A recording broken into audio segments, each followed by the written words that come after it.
Thank you, Kobe, and boy, that's a very tough act to follow. Thank you, Kobe. For those of you who don't know me, I'm Ray Weber, and I've been the man in Jim's sister, Carol Wooten's life, since meeting her in 2005. Carol and I first met at one of her real estate open houses 12 years ago, and I quickly learned that her mother and her 3 younger brothers meant everything to her. When I met the family early on, Carol asked me who the 3 tall, tightly knit brothers reminded me of.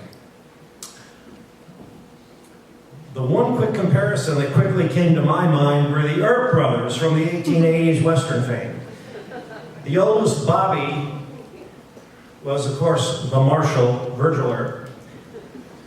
Johnny was, of course, Wyatt Earp.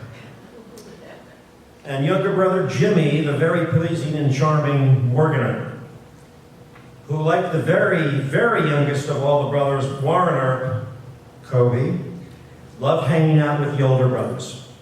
Just for the record, Doc Holliday has to be the very long-time loyal friend of the family, Andy Geyer, in the audience today.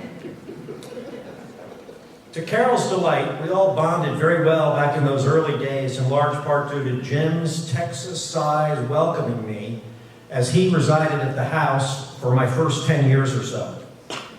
He made me feel more than comfortable, exactly 100% of the times that I visited. Huge family holiday feast, thank you, Chef Tommy, followed by Texas Hold'em family card games, getting to know each other, and by the way, Jim never once complaining about shuttling Carol and I to the airport at any hour of the day and night were all distinct memories of the house back then. We also got to see the Willcoxson nieces and nephews all grow up, lots of banter and talk of sports and various activities, perhaps a little cigar smoke, or a visit from Jimmy's Uncle Jack Daniels. All made for many a great memory. Carol once asked me what I thought of it all. Normal guys, great guys, beautiful family, game on, Carol. Carol also said to me, "You fit right in, Ray, you just lack the height and the last name." Other than Jim's sisters, Carol, who we endlessly adored, what helped link our friendship was the common bond of various sports and athletics. When Jim wasn't filling me in on his son Kobe and the 5 grandchildren who we all loved dearly, and when he wasn't making sure that I wasn't tripping over his size 18 shoes that were positioned eternally at the base of the stairs near the front door, Jim loved the sports connection, and he initiated semi-competitive trivia with myself, and very often with the brothers too. About 6 years ago, we were all celebrating Jim's 4th of July birthday at the family favorite Anthony's of La Mesa. Brother John and I were elated that the Padres were sitting in first place at the close of the halfway mark of the season, but brothers Bob and Jim felt that it was a fluke, that they weren't very good and that it would end soon. And finally, John ended the conversation by simply stating, "What more do you both want? They're in first place."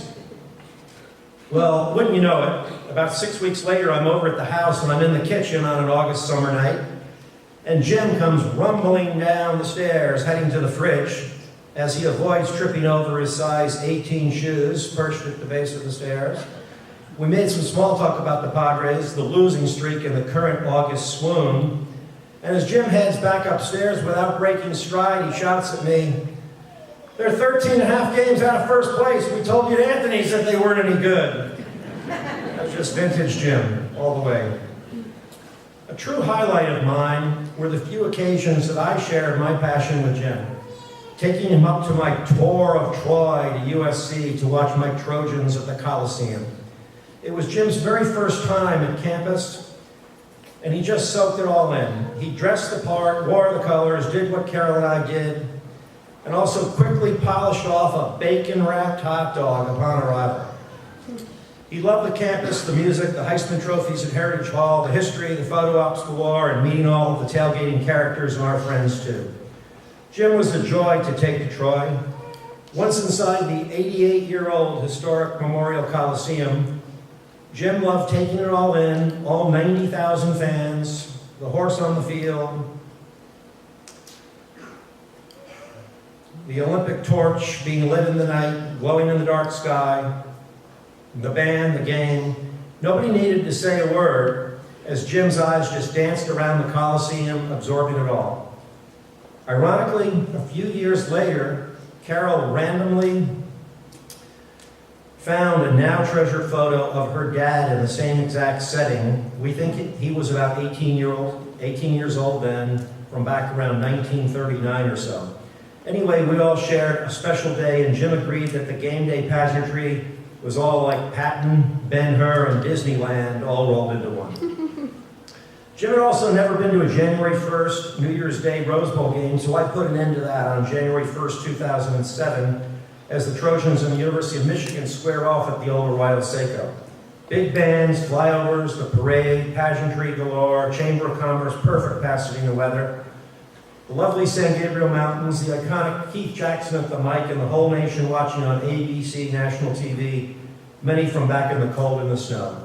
I'll always treasure that majestic day, Jim sharing it with Carol and I, and to recall the boyish, priceless look on Jim's face throughout that day.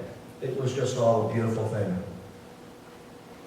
I never knew Jimmy as a boy, but to me, Jimmy will always carry the charm of a boy.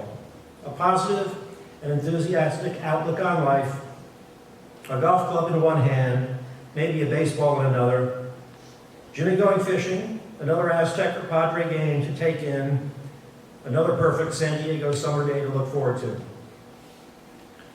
I can close my eyes and imagine Jim's flowing blonde hair as a boy, hanging with family and friends in days of his youth when time seemed endless back then.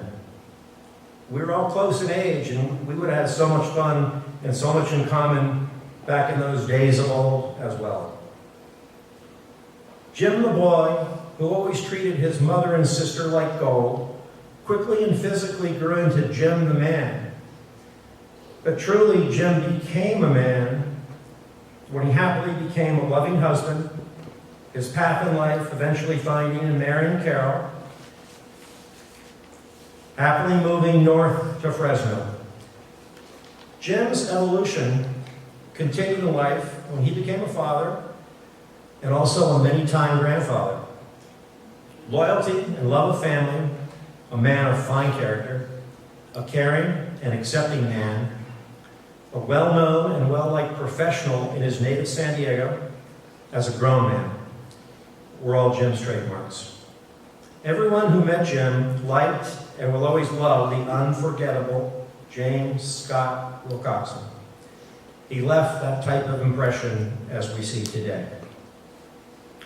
A wonderful and loving human being was James Scott Willcoxson that I'll always remember, and that I was so very blessed to know quite well through my link to his superb sister Carol for these last 12 terrific years.